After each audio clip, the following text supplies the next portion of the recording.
आइए सेंटेंस की चर्चा करते हैं।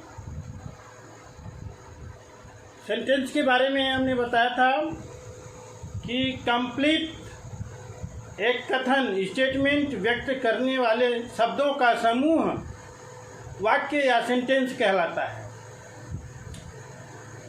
सेंटेंस के प्रकार संरचना के आधार पर यदि देखें तो हमें पहले क्लॉज जानना जरूरी है। क्लॉज के बारे में भी हमने आपको बताया था। वाक्य का एक ऐसा हिस्सा जिसमें कम से कम एक फिनिट वर्ब तथा एक सब्जेक्ट हो।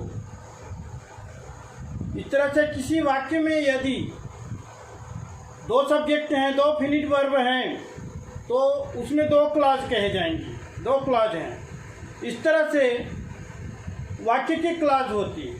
क्लॉज के आधार पर हम देखते हैं संरचना, वाक्य का स्ट्रक्चर कैसा है। तो स्ट्रक्चर के बेस पर तीन प्रकार के सेंटेंस हम देखते हैं: simple sentence, complex sentence, compound sentence. Simple sentence जिसमें एक ही क्लॉज होता है, अर्थात एक सब्जेक्ट होता है और एक फिनिट वर्ब होती है, सिंपल सेंटेंस कहलाता है। कॉम्प्लेक्स सेंटेंस या मिश्रित वाक्य ऐसे वाक्य होते हैं जिनमें एक प्रिंसिपल क्लॉज होता है तथा शेष सबऑर्डिनेट क्लॉज होते हैं, अर्थात दो से अधिक सब्जेक्ट और फिनिट वर्ब होते हैं और उसमें एक क्लॉज दूसरे पर डिपेंड करता है। जबकि तीसरा प्रकार कंपाउंड सेंटेंस, इसमें भी दो या दो से अधिक सब्जेक्ट, दो या दो से अधिक फिनिट वर्ब हो सकती हैं, होती हैं, किंतु इनमें एक दूसरे पर क्लॉज डिपेंड नहीं होती। अपने आप में एक क्लॉज का अर्थ पूर्ण होता है। अर्थात कह सकते हैं कंपाउंड सेंटेंस ऐसे सेंटेंस होते हैं जो कोऑर्डिनेटिंग कंजंक्शन से क्लॉज जुड़े रहते हैं। जैसे यहाँ पर एक एग्जाम्पल है, Bharat was a king yet he was not proud.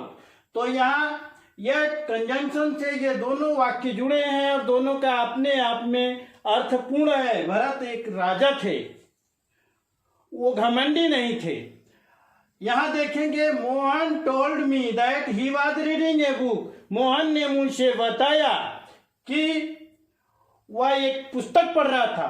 तो कि यहाँ भी कंजंक्शन है दैट, लेकिन यहाँ पर स्पष्ट नहीं है एक का अर्थ दूसरे के बिना।